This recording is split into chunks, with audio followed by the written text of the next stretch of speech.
In a world where ruthless villains plot in the shadows to steal nuclear launch codes and bring entire nations to their knees, where crooks in suits hire personal armies to amass wealth greater than anyone can imagine, where absolute madmen laugh while playing with human lives or blackmail the White House with outlandish demands, and where someone decided to kill the wrong dog, only a hero can save the day.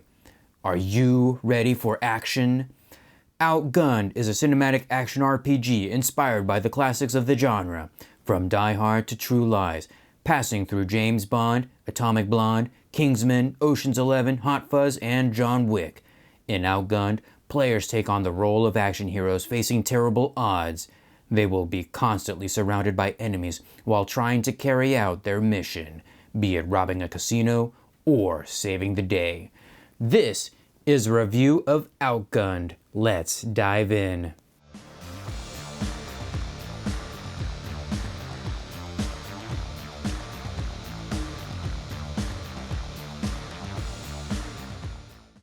And here we have Outgunned cinematic action role-playing game by Two Little Mice, published in 2023, with Riccardo Rico Sirignano and Simone Formicolo doing most of the writing for this book.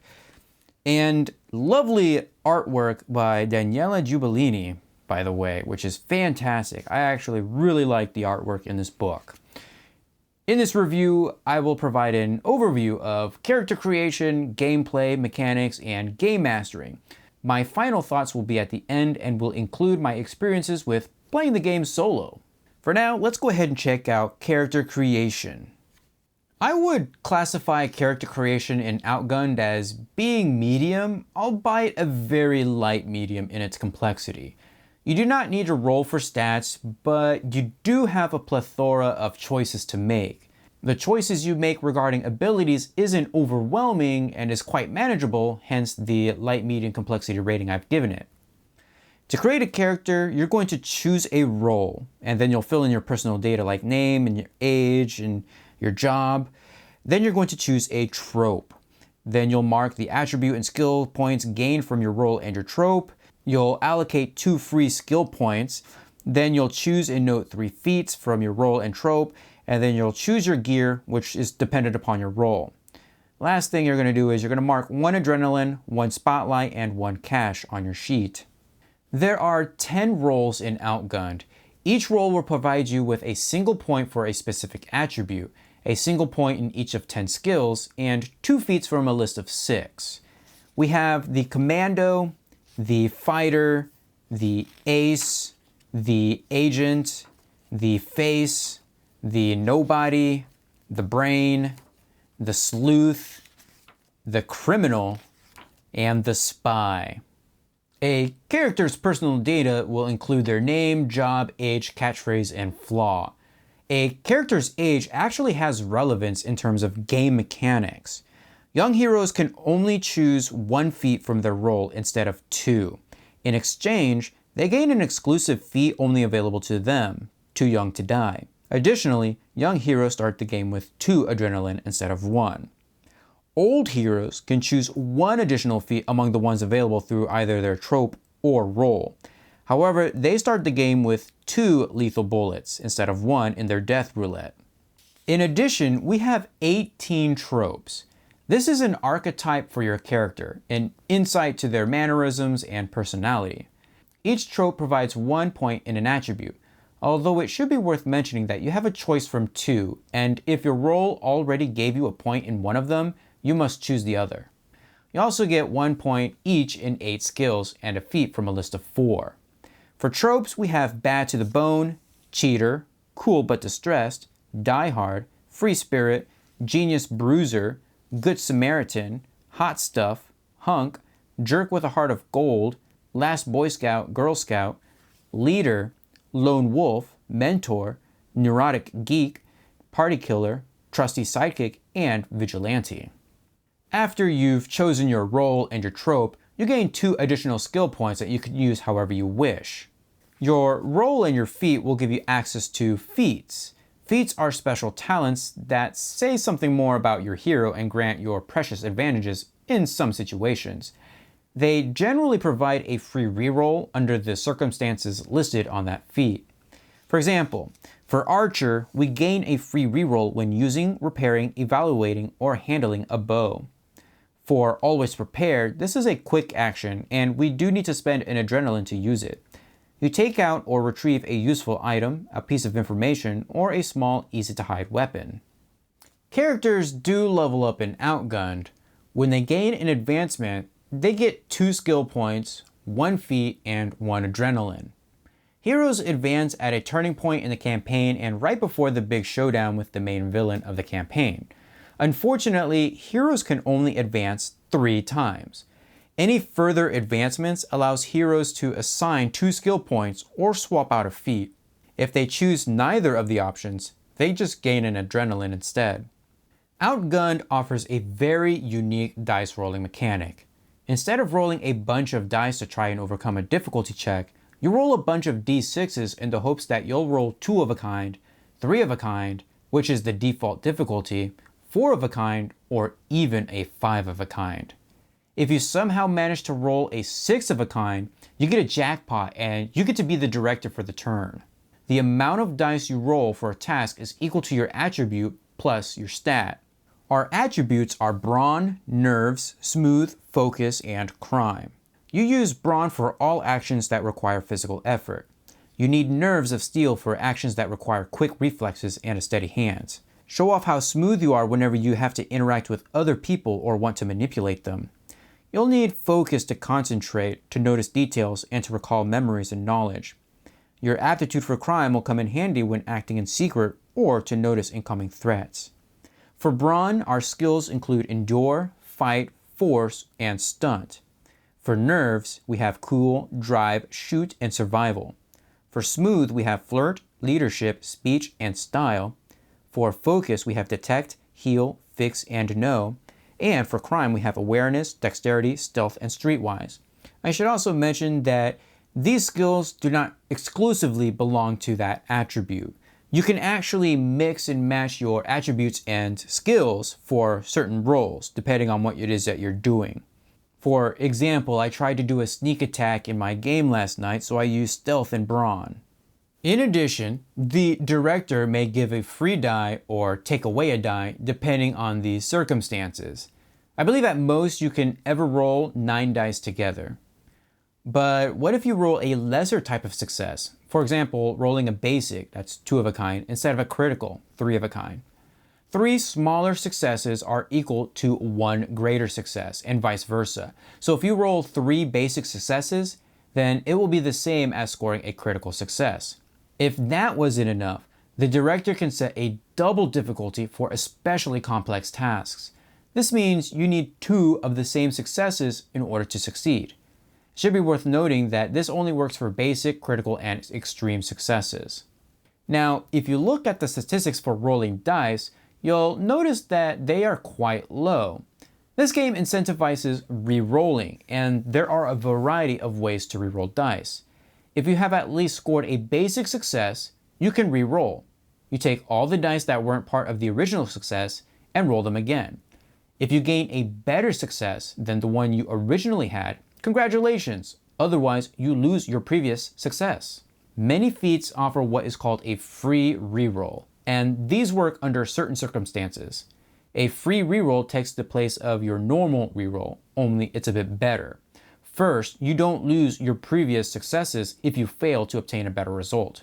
Second, you can still make a free reroll if you didn't originally score at least a basic success on your first roll. If after making a reroll or free reroll, you get a better success, you can still go all in. Once again, you reroll any dice not part of the success. If you get a better success, you were very lucky. If not, you lose all previous successes. It's called all in for a reason. Characters have 2 additional meta currencies that help with rolling dice: adrenaline and spotlight. When you get a success against all odds, when you make a great sacrifice, when you give everyone strong emotions, or when you're at the center of an epic and captivating scene, the director can reward you with 1 adrenaline, up to 6 points. You can spend your adrenaline to gain several advantages.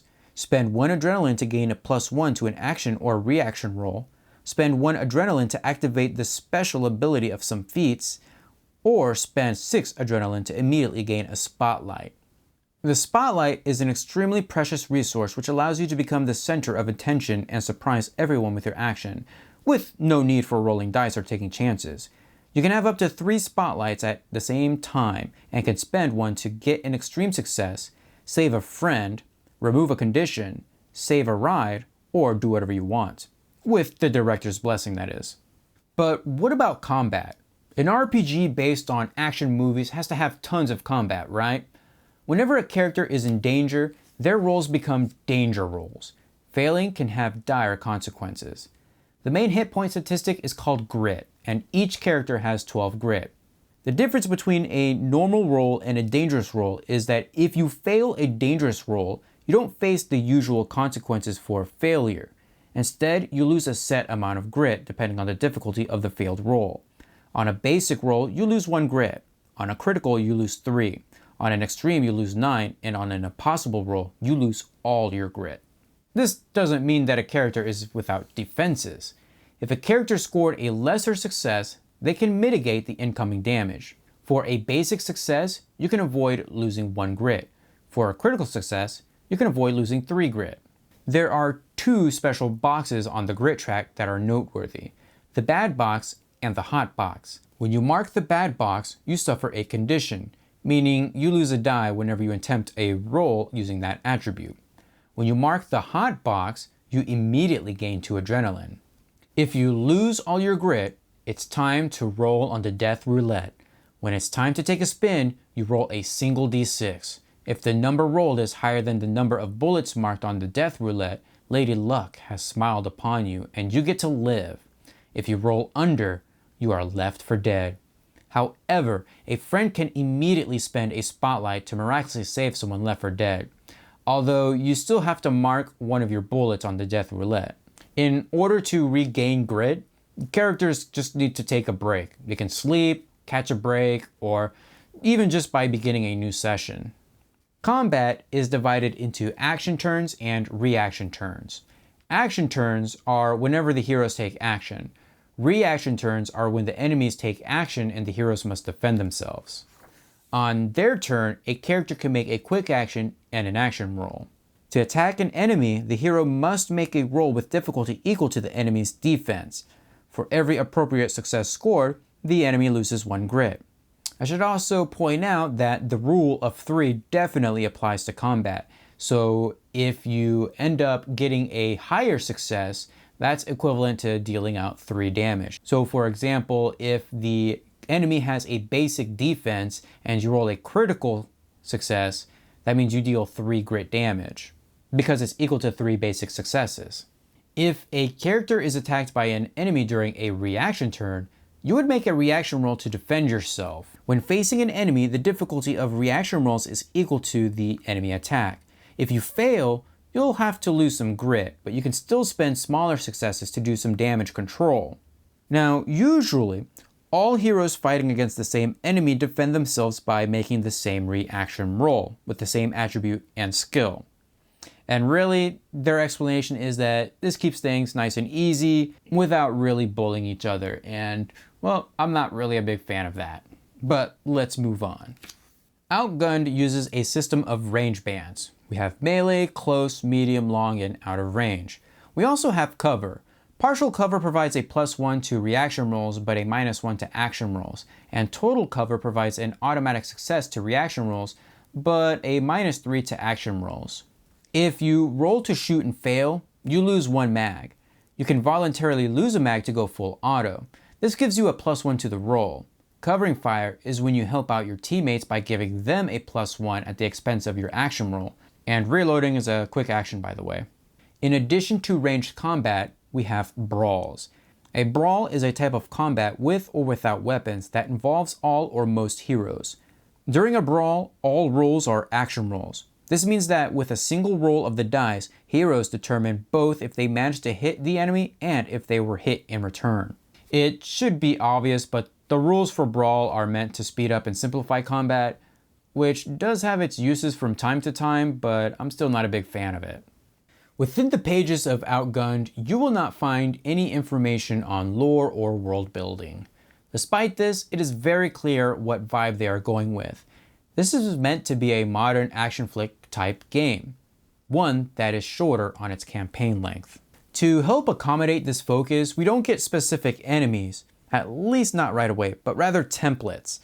There are 3 different categories of enemies. We have goons, bad guys, and bosses.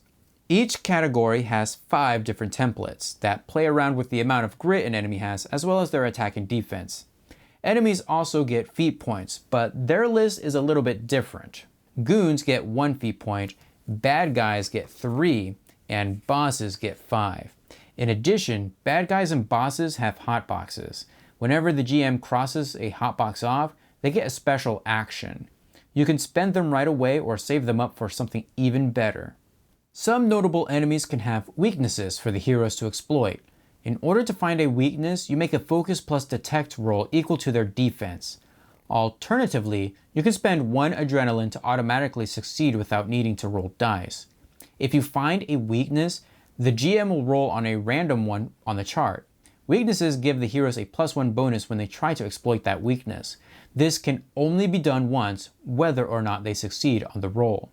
Now, we do have some on-demand enemies. These are 10 different enemies that were created with the templates, and really all they've done is taken the template and just given it a name. For example, for Biker Gang, they're just Goons Template 4, and that's it. They've at least gave them a feat to make them a little bit special, but that's kind of all that we get in the terms of named enemies.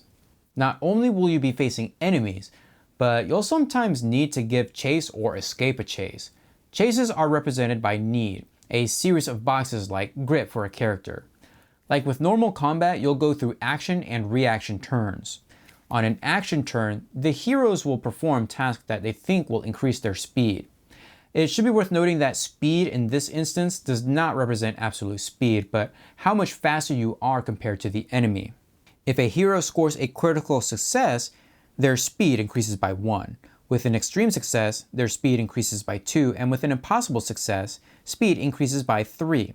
A hero who scores a jackpot finds a way to win the chase outright with a single outlandish maneuver or a surprising stratagem. If a hero does not score a basic success, the speed decreases by 1. Clearly, their actions have backfired.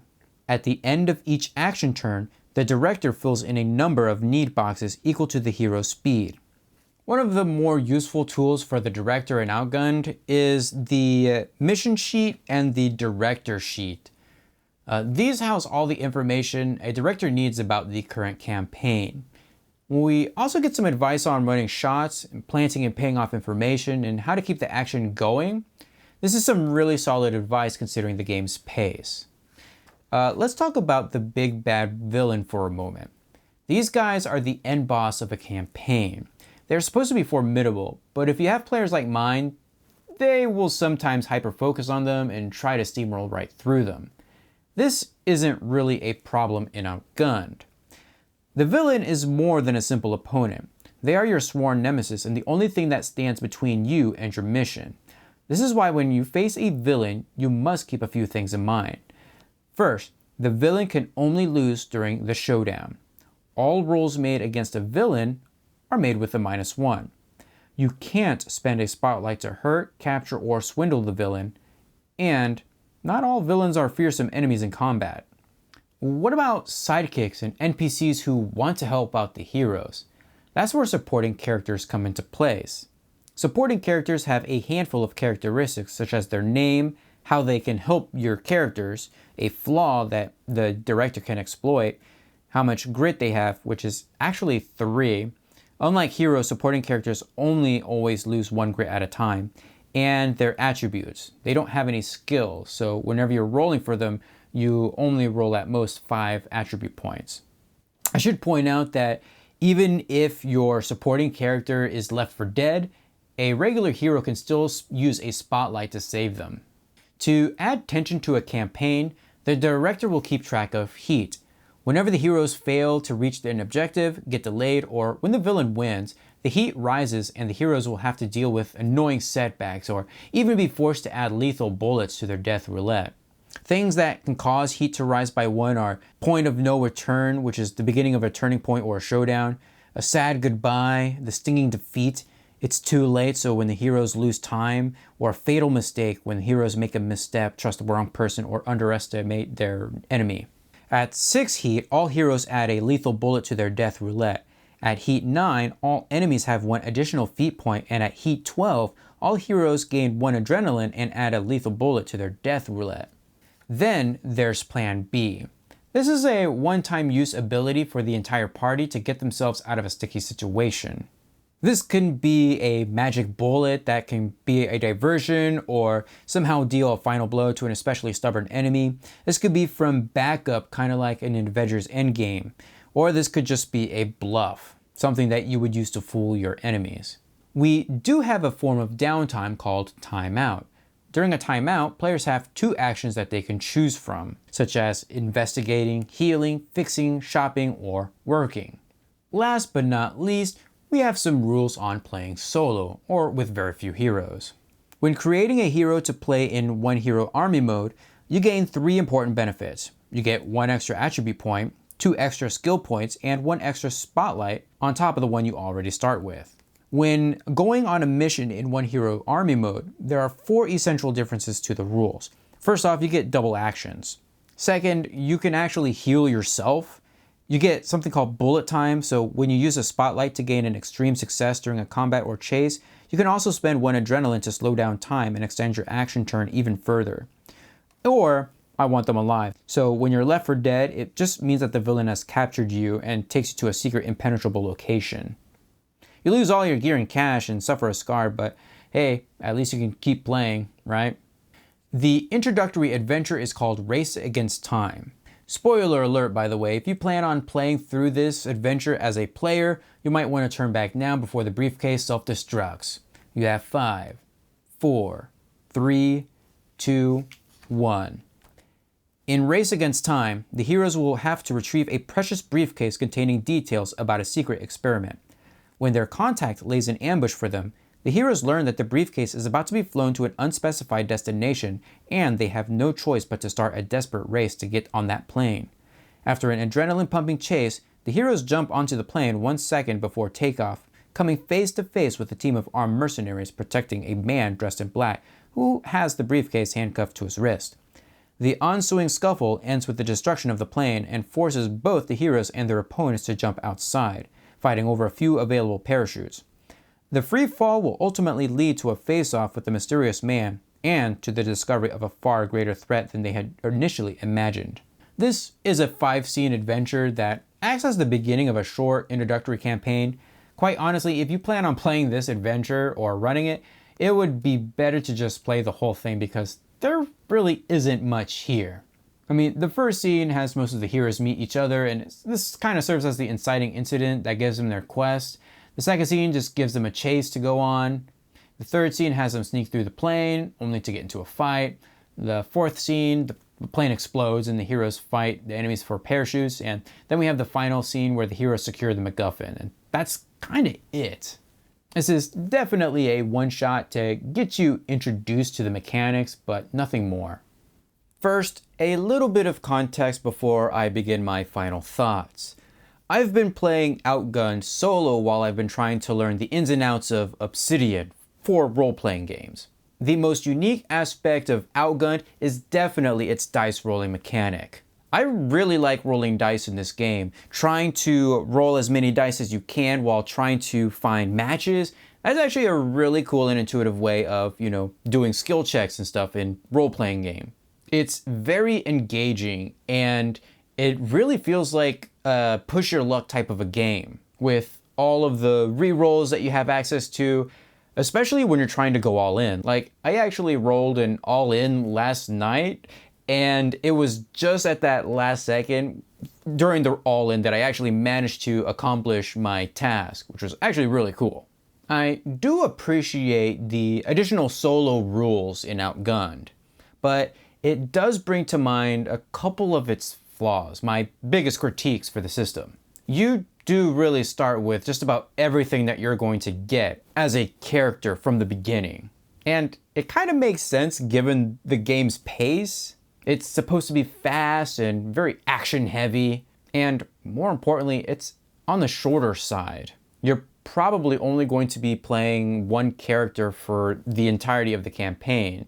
Like, I could not really see you playing the same character for multiple campaigns. There just doesn't really seem to be any growth for characters. Creating a character is quite easy. You pick a role, you pick a trope, you select some options from each of those different categories, and you're pretty much done. You don't have to roll for stats or anything like that, which it makes for a fast and engaging character creation. And that's kind of the theme with this game. It's supposed to be quick and fast. It's supposed to get you into the action a lot quicker. Outgunned is on point with its themes though. I like the modern action flick genre thing that they have going for it, but it also makes me think about, like, how are you going to get all of these different roles and tropes, and just to create a campaign where, you know, every character is kind of the focal point, like having a spy with like an investigator and things like that. It just kind of, I don't know, it seems muddled in a way, and in a way, I guess that just makes it seem unfocused. The most difficult part of running Outgunned is definitely determining its difficulty. There's really 6 different difficulty classes, with double basic and double critical being the 2 extra ones. But there's a lot for the director to play around with too. I also want to point out Daniele Giubilini's artwork in this book. It is simply fantastic, and spoiler alert, it's pretty much the same, if not even better, in Outgunned Adventure. So who is this game for? If you want a modern day action type game that's very quick to play, then yeah, this might be up your jam. If you're looking for something a little bit more in depth, then I would recommend Everyday Heroes.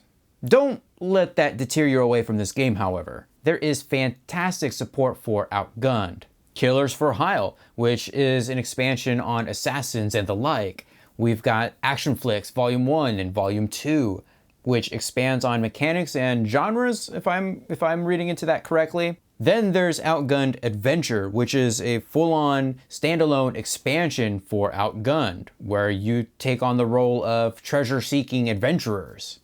Kind of like Indiana Jones or Lara Croft. But wait, there's more, because we're currently in the middle of a Kickstarter campaign for Outgunned Superheroes, which is exactly what it sounds like. This may not be my first pick for a modern style game, but it is still a fun one that gets me excited to play and just to journal about. If I'm looking for something short, that is. Anyways, that's gonna do it for this video. Feel free to leave a comment down below, give this video a huge thumbs up to support this series, and I will see you guys in the next video.